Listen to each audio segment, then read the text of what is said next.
com o Amor Exigente começou da seguinte forma. Eu tenho um filho que hoje ele está com 30 anos, né? E ele está em recuperação há 10 anos, graças a Deus, só por hoje, né? Graças ao Amor Exigente, ao NA e ao Instituto Padre Haroldo, que foi por onde eu conheci o Amor Exigente. Então, a nossa história, ela se deu mais ou menos da seguinte forma. Esse meu filho, ele sempre foi um garoto assim, que não se concentrava muito em escola, tal, mas a gente não percebia muito essa situação, né? E na correria do dia a dia, como é a maioria das famílias hoje, a gente achava que estava fazendo da melhor forma e nem sempre a gente conseguia fazer aquilo que precisava ser feito, né? Por conta de falta de informações, a vida que a gente leva hoje em dia é muito corrida, tal. A gente foi deixando de lado muitas coisas que eram muito importantes e a gente não percebia naquele momento. E isso nos trouxe vários problemas, né? Um deles foi a questão da dependência química do meu filho. Aos 16 anos nós percebemos pela primeira vez que ele estava em uso de drogas, né? Tivemos uma conversa séria com ele, aquela que muitos pais acham que vão resolver e tal, só conversar e tal, né? E não mudamos nada, não fomos atrás de nada. Ele ficou, eu acho que ele nem ficou sem usar nada, mas melhorou um pouquinho o comportamento por aproximadamente 1 ano. E depois disso, quando ele estava com 18 anos, mais ou menos, a coisa foi complicando, ele foi se envolvendo com pessoas erradas, as histórias foram chegando para a gente de que ele estava fazendo uso, de que ele estava... Eu dei um carro para ele, né? Coisa que a gente também aprende no Amor Exigente, que a gente não deve estar fazendo, facilitando as coisas. A gente era muito facilitador, especialmente eu. Minha esposa sempre foi um pouquinho mais rígida, mas eu sempre fui muito facilitador. Enfim, coisas óbvias que a gente sabe que hoje que não pode ser feitas, e a gente fazia. E isso levou a uma situação muito complicada mesmo, né? Até que chegou um determinado ponto em que a gente encostou ele na parede, porque a coisa ficou de uma tal forma insustentável mesmo, né? Ele falou: a gente vai internar você. E era próximo do carnaval. Aí eu peguei ele numa quinta-feira, e ele tinha uma namorada, uma moça bacana com a qual ele namorava. Hoje eles não ficaram juntos, ele se casou com outra pessoa, e a gente foi atrás de internações. Fui numa clínica que a gente sabia e tal. Eu achei que a clínica não era adequada. Aí depois a gente também tinha informação do Padre Haroldo, a gente foi no Padre Haroldo, mas estava fechado. Aí a gente chegou lá, falou na portaria e marcamos de voltar, né? Tudo bem, marcamos, voltamos no Padre Haroldo, que marcou para fazer uma não é perícia que fala, é aquela triagem, né? Para fazer uma triagem, e ficou tudo certo da internação dele, já combinou tudo certinho para terça-feira, para quarta-feira pós-carnaval. Olha só, pós-carnaval, porque nós teríamos o carnaval no meio. E nesse inteirinho ele queria sair pro carnaval, sabe? Então eu costumo dizer que algumas decisões que a gente toma, elas fazem diferença, são divisores de água, né? Eu acho que essa decisão firme que nós tivemos nesse dia dele não deixar ele sair foi um divisor de água, porque talvez, vai saber Deus, o que poderia ter acontecido. Talvez ele não fosse internado e talvez nada dessa mudança tivesse ocorrido. Bom, enfim, ele ficou em casa e a gente levou ele para o Padre Haroldo. E lá no Padre Haroldo a gente teve informação de que nós precisaríamos frequentar um grupo de apoio. Inclusive eu, na minha arrogância, na minha ignorância, achei que absurdo eu frequentar um grupo de apoio e tal. Você acredita que eu cheguei até a discutir com um dos monitores lá? Mas como ninguém falou isso, nada. Aí ela falou: foi falado para o senhor, sim. Foi falado para o senhor que o senhor precisaria frequentar um grupo para fazer a visita. Eu não posso visitar meu filho, e sabe? Hoje eu percebo que boa parte dos problemas pelos quais ele passou tiveram origem do nosso comportamento, né? no nosso comportamento de passar a mão na cabeça, de dar tudo, facilitar, enfim. Aí a gente começou a frequentar o Amor Exigente no dia na próxima segunda-feira, né? Aí chegamos no Amor Exigente, fomos bem acolhidos, né? A impressão foi muito boa, tal. Chorei, né? Minha esposa é mais durona que eu, não chorou, tal. Fomos em muitos, foi eu, minha mãe, minha esposa, o meu falecido sogro, minha sogra já tinha falecido nessa época, mais 2 amigos, a ex-namorada dele, enchemos a sala. E depois só continuou eu e minha esposa frequentando o grupo, porque a gente tinha mais responsabilidade sobre isso, né? Enfim, e lá dentro do grupo a gente foi percebendo que realmente muita coisa precisava ser mudada, muita coisa mesmo, né? E que a mudança começava na gente, né? E que se nós realmente quiséssemos ajudar o nosso filho a entrar em recuperação, seria necessário mudar muita coisa, né? Mudar muita coisa. Como você falou, não é fácil, mas é possível. E o Amor Exigente nos proporcionou todas as ferramentas necessárias para que nós pudéssemos realmente fazer essa transformação, criar consciência, meter o pé na estrada e fazer o caminho da recuperação, o caminho da mudança em casa. Isso já faz 10 anos, né? Porque desde que ele entrou no Instituto Padre Haroldo, nunca mais ele usou droga, só por hoje, graças a Deus, né? E também não posso deixar de esquecer, não sei se eu já falei, do grupo de NA, né, o Narcóticos Anônimos, ao qual ele pertence, ele frequenta até hoje, é um participante ativo do grupo de Narcóticos Anônimos. E isso fez toda a diferença também. E dentro do Amor Exigente a gente conheceu um novo círculo de amizades, né? Para você ter uma ideia, o Amor Exigente ele é baseado em 4 pilares, né? Que são os princípios éticos, os princípios básicos, os princípios éticos, a espiritualidade pluralista, né? E a responsabilidade social que isso que nós estamos fazendo aqui agora tem a ver com a nossa responsabilidade social, né, de levar a palavra para mais pessoas, para que mais pessoas possam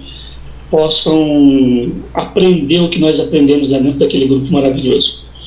Enfim, eu sei que eu não tinha a minha espiritualidade, eu sempre acreditei em Deus, né, sou católico de berço, mas eu não frequentava a religião, né? E daí por diante, dentro das metas que a gente estabelece, que também é uma ferramenta muito importante dentro do grupo do Amor Exigente, eu estabeleci que a minha meta, uma das minhas metas, logo no início, já fazia acho que umas 2 semanas que estava indo, seria frequentar uma igreja, né? E eu cumpri minha meta e até hoje, por 10 anos eu frequento a igreja. Depois disso a gente também, como eu falei no começo, pôr o pé na estrada. Quando você põe o pé na estrada, você vai fazendo o seu caminho, né? E você vai crescendo é um processo. Isso não acaba nunca, né? O Amor Exigente, ele é um processo que não tem fim. Não é um curso com começo, meio e fim. Ele é um processo e você vai vivendo dentro dele e vai crescendo dentro dele. Nós nos dizemos na nossa abertura que como você é cada vez melhor, né? Então é isso aí mesmo. É cada vez melhor mesmo. Mas não é melhor que o outro, é melhor que nós mesmos, no sentido de que nós buscamos estar cada vez melhor, no sentido de viver a nossa vida, viver para o outro, né? Enfim. Isso é um processo. Então, dentro desse processo, a gente conheceu pessoas maravilhosas também dentro da nossa igreja católica, né? Que eu respeito todas as religiões, mas eu tenho a minha escolha. Eu escolhi a igreja católica, eu nasci dentro da igreja católica, é a minha comunidade, né? Tenho muitos amigos evangélicos, espíritas, enfim, eu respeito realmente. É uma coisa que eu aprendi dentro do Amor Exigente também: tolerância, tolerância, tolerância, tolerância. Depois eu vou falar um pouquinho sobre isso, porque eu acho que isso é fundamental. Aí dentro desse processo, né, A gente conheceu pessoas maravilhosas dentro da Igreja Católica também. Começamos a participar de um encontro chamado, não é bem um movimento, mas a gente chama de movimento, que é o ECC, que é o Encontro de Casais com Cristo, né? Em 2012 nós fizemos pela primeira vez um encontro de casal com Cristo, e estamos no ECC também até hoje, né? A cada ano tem um encontro e enfim, a gente está sempre participando ali ativamente. E tudo isso começou graças a um dependente químico, né? Eu costumo dizer que quem me levou de volta para a igreja foi meu filho. Ele pegou na minha mão e me levou de volta ao encontro de Deus, ao encontro de Nosso Senhor, entende? Ele mostrou para mim, de forma inconsciente, Deus trabalhou através dele, de forma inconsciente, ele inconsciente, Deus, né? Totalmente consciente, me deu uma oportunidade de enxergar o mundo de forma diferente, né? Não tem um ditado que diz: se a vida te der um limão, faça uma limonada, que aliás é uma delícia, né? Eu adoro limonada. Também. A gente pode também fazer careta com o azedume do limão, né? Mas não, a gente precisa fazer escolhas. E ele me levou, a minha esposa, a ver tudo isso, né? E ao longo desse processo todo, dentro do amor exigente, eu fui fazendo escolhas, porque eu aprendi dentro do amor exigente que a vida é feita de escolhas, né?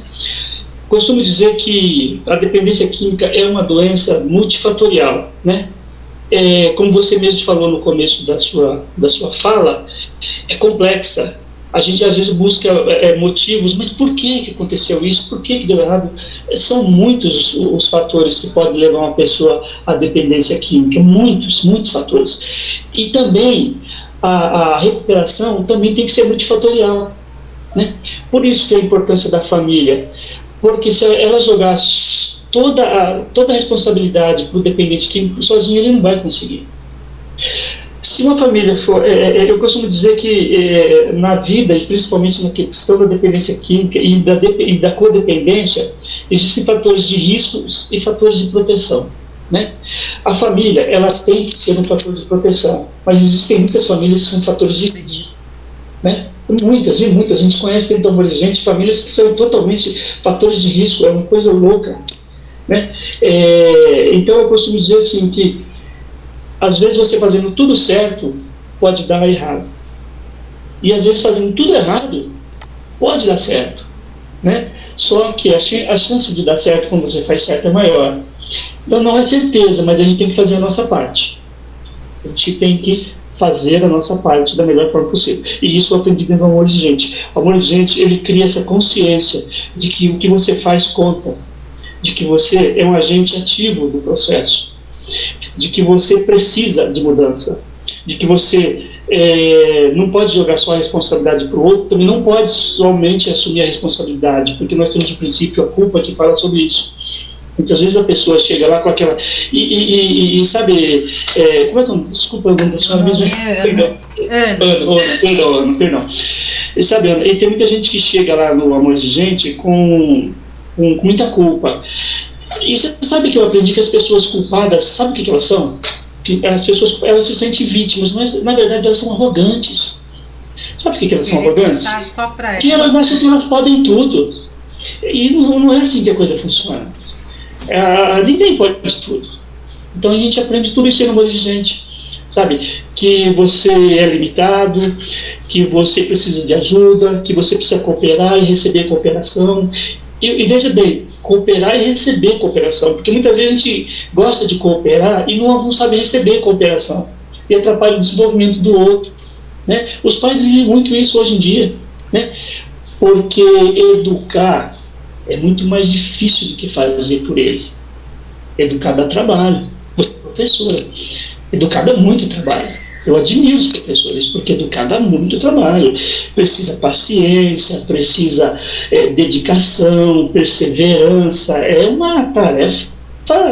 Valorizar só as pequenas conquistas, não imaginar que as grandes conquistas chegam de uma hora para outra, né? Perceber a pequena melhora, incentivar que da pequena vá para a próxima, e não achar que a pessoa vai conseguir já tudo de cara. ou recriminar quando ela não consegue, né? Exatamente. Tudo isso faz parte. Exatamente. Então, sabe, essas coisas a gente aprende no amor exigente, mas como você falou, de uma hora para outra, não é de uma hora para outra. Tem gente que vai no amor exigente, Ana, e acha que 2 reuniões, eu já ouvi, não é assim. O amor exigente, eu vou repetir, vai parecer até muito repetitivo, mas é um processo mesmo, não tem começo, não tem fim. Ele é uma vivência. Você precisa vivenciar, assim como hoje você precisa vivenciar a sua religião, você precisa vivenciar o amor exigente, né? Mas o amor exigente, eu tenho muito respeito pela minha religião, mas o amor exigente é muito mais bonito do que a minha religião, sabe? Porque ele é muito mais abrangente, ele não tem aquela cegueira religiosa que muitas vezes cria muitos problemas para quem não tem uma visão mais aberta. Não tem um processo seletivo, simplesmente... Não, todos são bem-vindos, entende? Então, é muito rico, eu sou apaixonado pelo amor exigente. É uma forma muito inteligente de você viver, muito espiritual, é muito gostoso. E aí, dentro desse processo, também eu percebi que eu tinha que mudar muitas coisas, né? Lá numa das reuniões que eu tive no Amor Exigente, que nós tínhamos lá quando a gente ia fazer visita, eu vou falar uma coisa para você, eu adoro cerveja. Eu não sou alcoólatra, né? Tanto é que faz quase 10 anos que eu não bebo, e eu não tenho nenhum problema com isso. Mas eu adoro cerveja. Eu gosto de cerveja. Mas eu aprendi nas reuniões, tanto do Amor Exigente, e a primeira vez que eu ouvi foi lá no Padre Haroldo, que se eu tenho um dependente químico em casa, eu não posso ter droga, e álcool é droga, né? É a porta de entrada, você mesmo falou no início, e aí eu tenho que fazer escolhas. O que é mais importante para mim, o meu prazer ou o meu amor pelo meu filho? Então eu escolhi o amor pelo meu filho, né? Como a vida é feita de escolhas, eu escolhi isso. Por quê? Por arrogância? Porque não, para mostrar para ele a importância. Se eu posso, ele também pode. Se eu consigo, ele também consegue. Eu não sei se isso fez diferença, mas foi assim que eu penso. Ele disse que fez, né? Enfim. E outra coisa também, a participação do grupo. Tem pai que não se importa, o filho sai da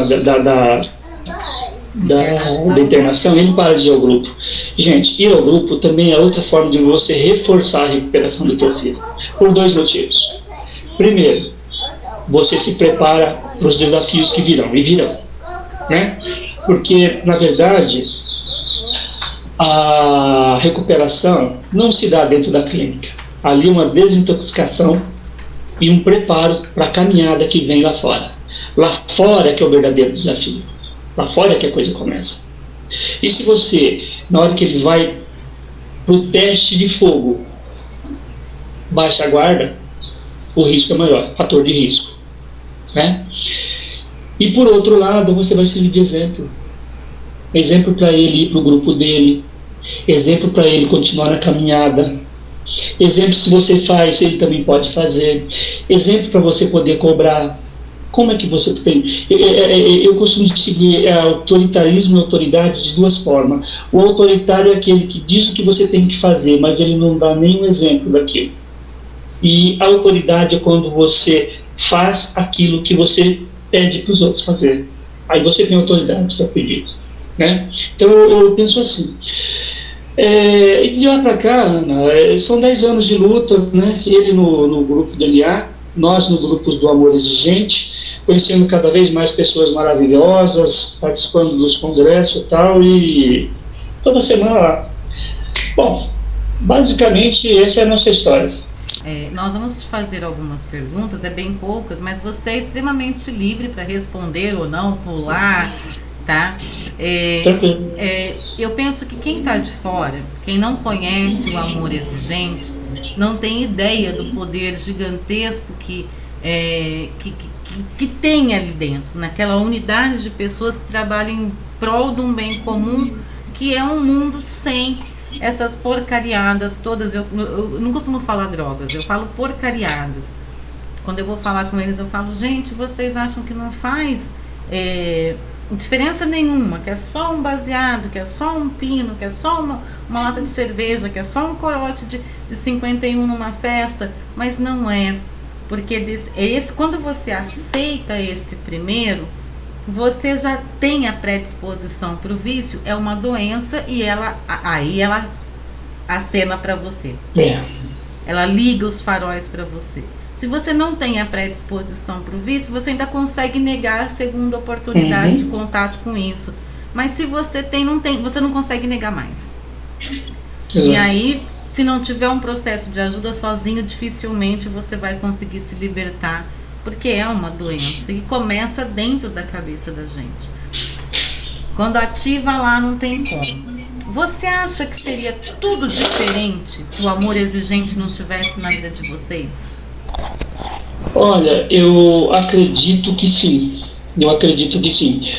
Porque nós teríamos percebido muitas coisas. Eu costumo dizer também, Ana, que o amor exigente, ele não fala nada demais, ele mostra apenas o óbvio.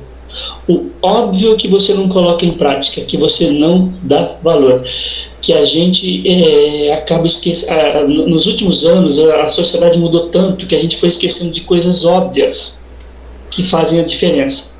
E ele nos mostrou o quanto a gente precisava resgatar essas coisas óbvias. Algumas coisas poderiam ter sido evitadas. Então existe uma prevenção, um trabalho de prevenção que o amor exigente faz, que é muito importante. Só que são poucas as pessoas que percebem isso, porque parece que precisa acontecer primeiro, mas faria diferença sim. Ô Wilson, e se você pudesse voltar lá atrás, quando você descobriu que dentro da sua casa você tinha esse problema com o teu filho, se você pudesse voltar lá atrás, existe alguma coisa que você teria dito para o teu filho lá naquele começo que você deixou de falar?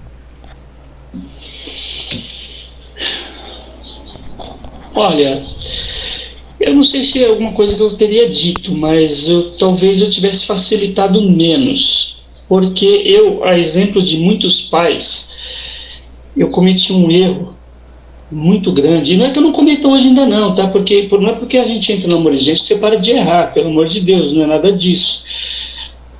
A gente procura ficar cada vez melhor, mas a gente continua, às vezes, cometendo deslizes e erros, mas a gente hoje tem uma bússola chamada amor exigente, que fala, opa, eu aprendi isso, está errado, preciso corrigir a rota, preciso corrigir o caminho. Então a gente não se torna perfeito. Continuamos sendo gente, né, que temos pais. Sim. Mas hoje a gente tem uma orientação.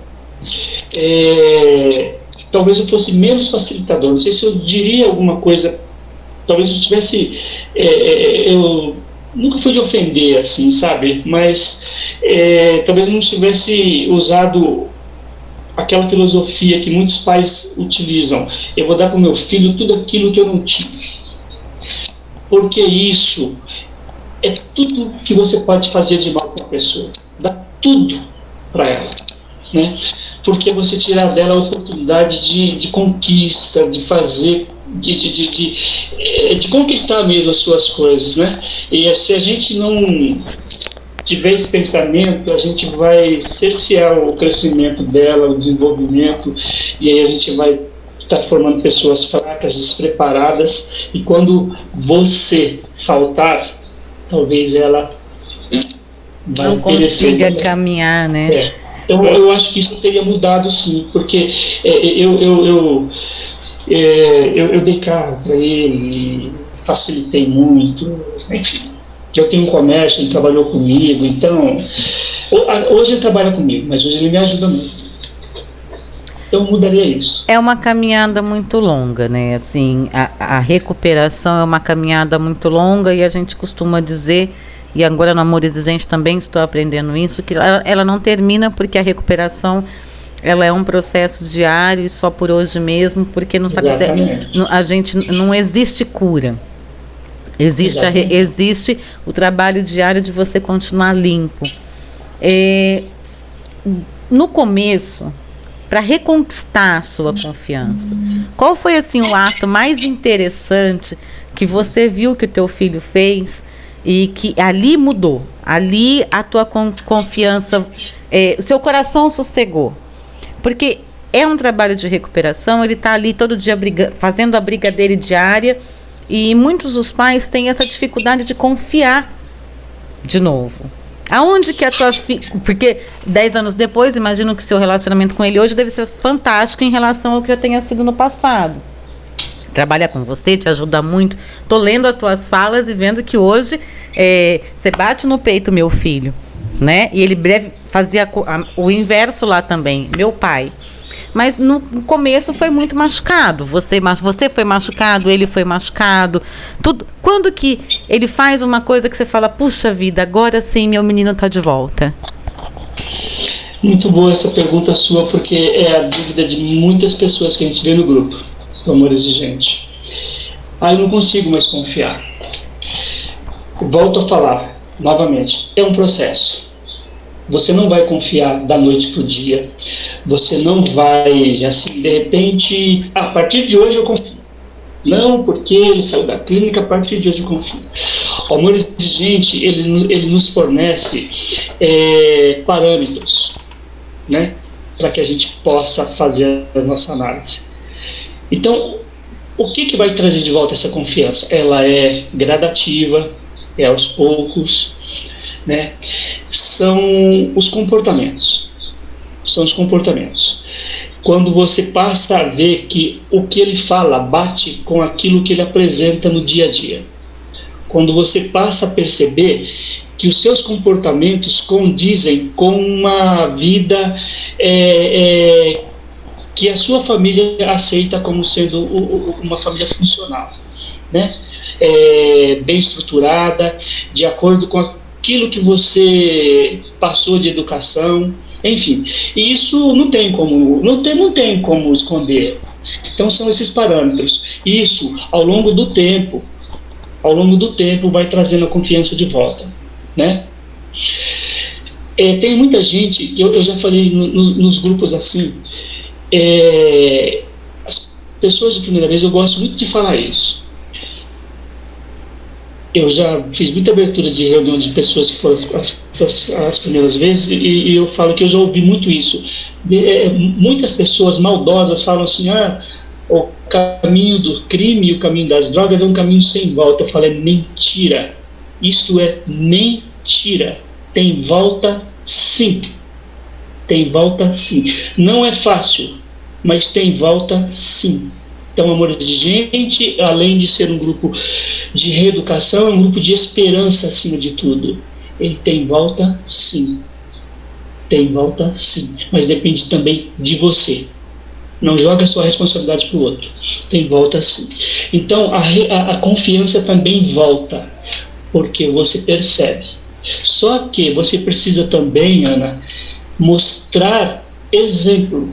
Porque às vezes a pessoa quer que o outro faça diferente, mas ele faz tudo igual, do jeito que fazia antes. É por isso. O Amor Exigente não julga ninguém, então a gente não pode falar que é por isso, porque seria injusto. Porque às vezes a pessoa faz certo e ainda assim, às vezes dá errado. Mas isso é um fator de risco. Quando você cobra uma coisa e faz outra, é difícil você cobrar a pessoa. Então, quando você faz a tua parte, que você percebe que o outro está fazendo a parte dele, a confiança vem recuperando gradativamente, sabe? Eu vou contar uma historinha aqui, parece melancólica, mas eu gosto de falar disso porque eu não consigo esquecer isso. Quando eu fui no Amor Exigente, uma das primeiras coisas que eu ouvi foi de que a gente não deveria chorar na frente dos filhos e tal, mostrar porque nas reuniões, nas visitas que a gente fosse fazer. E aí, quando meu filho foi internado, lá na fazenda, no Padarolho, eles vão para uma fazenda.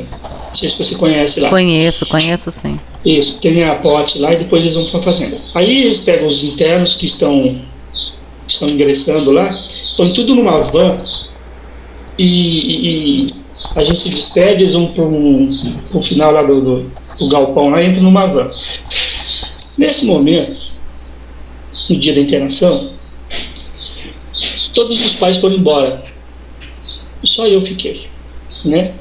E eu já falei para você, eu sou chorando, e eu não aguentei, eu fiquei chorando, esperando a van passar. E quando a van passou, ele me viu e viu que eu estava chorando, mas eu não ri. Ele falou, e naquele momento ele jurou que nunca mais ele ia fazer o pai dele chorar. Então, nem sempre, às vezes dá certo também, um pouco de emoção, sabia? Ele cumpriu isso daí, até hoje nunca mais me fez chorar. E eu costumo falar isso porque acho que aquilo ali foi um divisor de águas para ele também, fortaleceu também, sabe? E eu sei que hoje eu tenho confiança nele. Agora, pode ser quebrada, pode. Só por hoje a gente sabe que a vida é uma roda gigante, sobe e desce, e de repente pode mudar. Mas a gente tem que procurar trabalhar para que as coisas não mudem, enfim. E eu confio nele, hoje eu tenho confiança, assim, ele trabalha comigo, ele mexe com dinheiro. Para você ter uma ideia, ontem eu fui levar minha mãe na Mãe Rainha, que eu acho que você estava Tava, você cumpriu sua meta, hein? Cumpri minha meta, exatamente. Fui levar minha mãe na Mãe Rainha lá em Atibaia, e a nossa loja tem 50 funcionários, quer dizer, uma responsabilidade grande. E ele cuidou da loja toda, fez o fechamento e tal. Hoje meu filho... Eu posso fazer um outro comentário também, que uma vez eu fiz um curso e mandaram eu fechar os olhos. Mandou toda a plateia fechar os olhos. É uma coisa bem até macabra, mas eu vou contar. E aí o palestrante mandou imaginar que fosse o nosso velório. E depois que fosse o nosso enterro. E depois você sendo colocado ali no seu último cantinho ali, imaginando as pessoas embora. E para você imaginar quem seria a última pessoa a ficar. Eu tenho certeza que seria ele. Então, eu tenho plena confiança nele hoje. Isso é lindo de ouvir e de ver e de poder usar como apoio para outras famílias, porque a maioria das mães, e eu falo mães porque infelizmente a maioria dos meus alunos estão em famílias onde o pilar é a mãe ou só existe a mãe. É um emergência direto isso. Então, a maioria das mães, quando chegam a pedir ajuda, você sabe disso até melhor do que eu, elas estão derrotadas. Elas estão mal compreendidas pelos outros filhos da família, elas estão mal compreendida pela própria família, irmãos, né, avós, tios, porque parece que só acontece na casa do outro, né? Quando acontece na nossa, a gente perde o chão e sente envergonhado daquilo que a gente nem sabe direito por que está sentindo tanta vergonha. Porque se você aprofundar um pouquinho mais, você vai perceber que na família do seu lado também tem. Talvez não seja tão divulgado quanto aconteceu na sua, mas também existe. E elas chegam tão destruídas para pedir ajuda que quando pede ajuda, ela está pedindo ajuda para um estranho, né? Um professor, uma pessoa do amor exigente, que nunca a viu, que não sabe da história dela, mas que já viveu coisas semelhantes e que sabe que pode ser reconstruído, que pode se levantar, que existe como se reerguer, como se fortalecer. É muito bom poder vocês partilharem, para que a gente possa mostrar para essas mães, em especial, mas também para esses pais, esses outros membros da família. Quando vocês contam, vocês têm um poder curativo muito grande. Poderia muito bem, com a autorização de vocês, ouvir os seus, né, você me contou a sua história, eu podia contar, eu sou uma contadora de história, meu projeto é isso. Eu uso histórias, biografias para mostrar que a vida é cheia de erros e acertos, que nem tudo foi flores para fulano, que o cicrano só conseguiu depois que lutou muito e tantos não, porque eles acham que não é assim. As 2 últimas décadas, nós criamos jovens emocionalmente muito fracos, extremamente egoístas e prepotentes de achar que o mundo está ali só no círculo da qual, né? Alguns adolescentes têm peso maior do que a própria idade, acabam sendo adultos antes do tempo, mas não têm maturidade para lidar com o dia a dia, e outros acabam sendo 30, 40 anos ainda adolescentes. Então, é isso que a gente tem encontrado hoje. E quando vocês mesmos contam a história, a gente sente o amor, a gente sente aquela tristeza daquele período, depois a alegria de ter conseguido, na própria voz, no tônus vital da pessoa que está contando. Porque é reviver aquela história, mas sabendo que o final não é trágico como poderia ter sido, não foi dolorido, mas agora o doer é diferente. Né? O poder curativo existe. Teve uma coisa que o Flávio me disse ontem o Flávio que contou a história dele, que eu achei aquilo incrível. Para mim tocou lá dentro de mim, que eu perguntei para ele assim, eu falei, Flávio, do que você atribui, né? O que aconteceu com o Flavinho que hoje você fala assim, a confiança voltou, tudo. Ele falou, eu mudei. E aí ele encontrou forças para mudar. Eu mudei, e aí ele encontrou forças para mudar. Fui falar com a Suzana, ela disse as mesmas palavras, o mesmo sentido com outras palavras. E você está me falando a mesma coisa com outras palavras. É sempre a gente, porque quando você muda, você pode causar impacto no outro. Isso. Mas tem que partir de você. Perfeito. E sem a culpa, porque a escolha não foi sua. Você deu condições, você fez o que podia para o teu filho, e talvez o teu excesso em fazer, né, mas mesmo assim a escolha não foi sua. Ele poderia ter tido tudo que você proporcionou e mesmo assim ter escolhido tropeçar nas drogas e experimentar essa aventura louca que não sabe muito bem, que é progressiva, que a gente sabe aonde termina, né? O mudar também dele também foi uma escolha dele. Então eu mudo, aí eu proporciono que o outro também pode mudar se ele escolher. Essa é a ideia, é isso aí, exatamente isso. É nisso que eu acredito, é isso que eu procuro. E, inclusive, Ana, vai além até, viu? Na vida toda eu uso isso. No meu trabalho, com os meus funcionários, com a minha família. Eu tenho mais 2 filhas, né? Que são uma alegria, graças a Deus. Na minha vida pessoal, nas minhas atitudes, enfim. Amor de Gente é um programa para ser vivenciado. E não é para você vestir um personagem ali como profissional, o outro aqui como pai, não. Cada papel tem a sua importância e a sua diferença, evidentemente. Mas o comportamento e a ética e a conduta são semelhantes, são bem parecidos. Ô Rovilson, se você pudesse hoje, se você estivesse falando com uma mãe que precisasse de um único conselho, o que você falaria para ela? Além de vem pro amor exigente, que é o que eu também falo aqui, sempre que eu precisei dessa ajuda, eu falei, gente, amor exigente, peraí que eu vou achar o mais perto de onde você tá.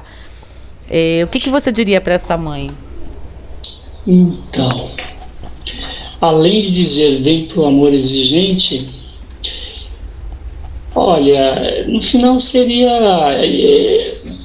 acabaria jogando ela pro amor exigente, mas seria primeiro cuidar dela, para que ela estivesse fortalecida o suficiente para aguentar a batalha e alcançar os seus objetivos. Porque se ela não cuidar dela, ela não vai conseguir. Primeiro tem que cuidar dela, né, para depois cuidar do outro. Você quer deixar uma mensagem para o seu filho? Pode ser que ele ouça. Bom, o que eu posso dizer? Primeiramente que eu amo demais, né? E de que ele fez toda a diferença na minha vida, na nossa vida, na minha vida, na vida da mãe dele, da Roseli, minha esposa, né? Das irmãs, da Thaís, da Tamara, e que ele realmente, olha, foi um instrumento de Deus, como disse para você, que mostrou o que nós precisávamos mudar na nossa vida, e foi para melhor, graças a Deus. O padre Haroldo sempre falava uma coisa que muita gente acha estranho, né? Que feliz a família que tem um dependente químico em casa. Eu acho, assim, bem estranho também a forma como é colocada, mas eu entendo que ele quis dizer o seguinte, que quando você tem um problema é melhor que apareçam os sintomas e que você procure a solução. Então nós tínhamos problema, o dependente químico não é um ET que aparece na sua sala, ele tem uma causa. Então a gente foi atrás das causas através do problema dele e muita coisa foi melhorada. Então ele é uma bênção de Deus na nossa vida. Muito obrigado por representar essa bênção de Deus na nossa vida. Puxa, a gente que agradece, porque é importante pra gente, vai ser importante para quem ouvir. Eu costumo dizer que as coisas não são acaso. Quem estiver ouvindo vai... É porque precisava ouvir. A tua fala vai ter um poder curativo exatamente na onde tiver que chegar. Alguém exatamente precisava ouvir isso. E eu até vou direcionar um pouco mais. Porque ontem, no final do meu dia, e eu não vou dizer o nome dela, mas no final do meu dia, uma mãe muito desesperada me ligou. E eu disse para ela, eu falei, que bom, é uma oportunidade da gente ajudá-lo, já que aconteceu isso, agora nós temos uma oportunidade de ajudá-lo. E ela falou, mas é ruim. Eu falei para ela, aos nossos olhos, mas é a oportunidade que ele precisava para pedir ajuda. É sempre assim. Exatamente. Que eu entendo. E a tua fala só confirmou o que eu disse para ela. Eu espero que ela possa ouvir o que a gente está falando aqui hoje para ela entender melhor. Porque ontem ela achou que eu estava meia maluca, viu, Rovilson? É verdade. Ela achou que eu estava meia maluca porque eu falei para ela, que bom, agora a gente tem uma oportunidade de ajudá-lo. Como assim? Mas é ruim o que aconteceu com ele. Eu falei, eu sei que é ruim, mas exatamente por ser ruim, agora ele pode pedir ajuda. E agora a gente pode ajudar. Ana, isso aí, em cima do que você está falando aí, muitas vezes o melhor que pode acontecer a alguém é ele não ter mais saída nenhuma. Essa é a situação aí. Enquanto ele tem alguma saída, ele não procura solução. Como a gente mostra muito isso pra gente também. A gente ir cortando as regalias, deixando uma pessoa sem saída. Aí ela vai pedir ajuda, quando é mais difícil. E é isso daí. E essa ajuda sempre vem da família, né? Porque é a base de tudo. Você pode rodar, mas com quem você vai contar mesmo é a família. Exatamente. Eu falo isso no grupo também, sabe?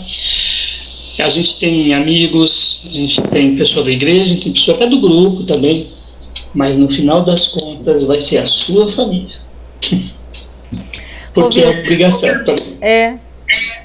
Rovilson, eu não tenho como te agradecer. Alguma coisa que a gente não perguntou e que você sentiu que tem que ser falado ainda para essas mães? Na verdade eu não me preparei para nada não, Ana. Eu falei assim, eu vou falar o que você, da minha história, que você perguntar e tal. Eu falo do amor a gente com naturalidade, com fluidez, assim, porque eu gosto muito, eu vivencio e tal. Eu acredito que foi falado o que tinha que ser falado agora. Aí fica o nosso convite, né? Que o Amor Exigente, ele tem as reuniões online, você pode participar. Se você for no site, você vai encontrar um próximo a você. Mas mais do que isso, você sempre vai encontrar pessoas como o Rovilson, que vai estar lá, disponível para acolher você quando você chegar. E sem julgamentos. Dentro do anonimato, porque o que é dito lá dentro fica lá. O que é conversado lá, existe esse respeito da sua história ser preservada lá. E quando um ou outro membro do Amor Exigente torna público a sua história, é porque ele já está com maturidade suficiente para poder usar a sua história em benefício da outra pessoa. Exatamente. Sempre em benefício da outra pessoa. Falei certo, né, Rovilson? É isso mesmo. Perfeito. Foi até bom você enfatizar isso aí, a questão do sigilo, né? O Amor de Gente, ele é um grupo que trabalha muito baseado no sigilo. Então, a pessoa que precisar de um grupo de Amor de Gente, às vezes ela pode se sentir mal porque ela não quer ter a vida dela exposta. Não tem nenhum problema, porque o Amor Exigente trabalha com sigilo. O nosso grupo aqui de Mojimirim, por exemplo, eu estou lá há 10 anos e eu nunca vi nenhum problema de vazamento de sigilo. Eu nunca presenciei.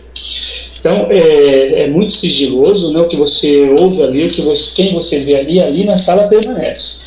Mas isso não quer dizer que a gente não deva falar do grupo, como nós estamos falando agora, e como você bem falou, eu não me importo de falar de que eu frequento o grupo, né, porque o sigilo é do outro. Né? Mas se eu quiser falar da minha vida para servir de inspiração, ou servir de exemplo, ou sei lá, qualquer outro motivo que seja de forma positiva, eu posso falar. E falar do grupo eu posso. Só não posso falar que o seu Antônio vai lá, que a dona Joana vai lá, que aconteceu isso com o seu Joaquim, que o filho do Manuel, enfim. Isso eu não posso. O grupo é sigiloso. Né? E uma outra coisa que eu gostaria de falar, que eu não falei, é do tamanho do Amor Exigente. Às vezes as pessoas pensam que o Amor Exigente é um grupinho que está instalado na igreja e que tem a ver com a Igreja Católica. Não tem nada a ver com a Igreja Católica. Ele é de espiritualidade pluralista. Isso quer dizer que todas as religiões são muito bem-vindas, né? A Igreja Católica gentilmente nos cedeu espaço, assim como pelo Brasil afora tem vários grupos que funcionam em outras entidades. Tem mais de 1000 grupos espalhados pelo Brasil, né? E tem grupo até fora do Brasil, na Argentina, no Paraguai e tal, né? Eu devo estar desatualizado, mas tem até na Europa também. Então é um grupo muito grande, é o maior grupo de autoajuda do Brasil, né? E é muito grande e funciona com certeza, eu sou prova disso. E há mais de 35 anos, é isso? Mais de 35 anos. E o nosso aqui em Mojimirim está desde 84, se eu não estou enganado. Não, 84 não. São 28 anos. Eu estou meio desatualizado nessa questão. Eu já vi muitos milagres acontecer na vida dos meus alunos pelo Amor Exigente.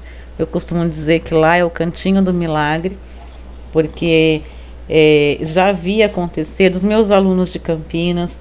Eu tive o privilégio de ver, de conhecer por dentro as instalações da fazenda. Eu nunca imaginei que fosse daquele jeito. No meu terceiro aluno que eu busquei ajuda, quando eu cheguei, só tinha eu e a mãe junto com ele. E aí eu era uma dessas pessoas que estavam lá para receber as orientações de como seria, né? Então, de ter que participar do grupo, foi daí que eu conheci também o Amor Exigente, quando eu levei o terceiro aluno para o Padre Haroldo. E aí, então, eu comecei a entender um pouquinho, mas era muito pouco, viu, Rovilson? De verdade, era muito pouco. Eu só sabia que funcionava, que dava certo, porque algum tempo depois eu reencontrava aquela mãe, aquela família, que já tinha uma outra perspectiva. Às vezes o filho ainda estava em recuperação mais ativa, né? Às vezes ele não tinha tido aquele resultado que a família esperava ainda, mas já era um princípio diferente, já era um valor diferente dentro daquele jovem de novo. A droga tira tudo. A droga tira tudo do menino, da menina, ela tira tudo. Tudo. E quando a gente consegue recuperar uma coisinha... E ainda potencializa o que ele tem de pior. Sim. E aí conviver assim, sem ajuda, você enquanto familiar também acaba sendo um agente ruim, que potencializa também essa ida do filho para o caminho da droga, porque muitas vezes você vai usar uma palavra mal dita na hora, né? Mal falada na hora, um comportamento mal... às vezes você ofende sem querer, e às vezes você revida até para se defender, porque você está sendo agredido por ele, mas ele está doente e você pode se adoecer, inclusive, nesse processo. Então, eu gostei quando você disse para as mães que elas precisam primeiro dela, cuidar dela, o autocuidado, para que elas sejam fortes o suficiente para ajudar o filho. Também concordo com isso. Rovilson, muito obrigada. Eu ainda tenho um encontro com você amanhã no nosso grupo. Estaremos lá. Eu acho que de lá eu não saio tão cedo. Essa oportunidade de ser online para mim facilitou muito mesmo, muito. Obrigado, eu que agradeço, né? E estamos sempre à disposição, tá bom? Amém, obrigada.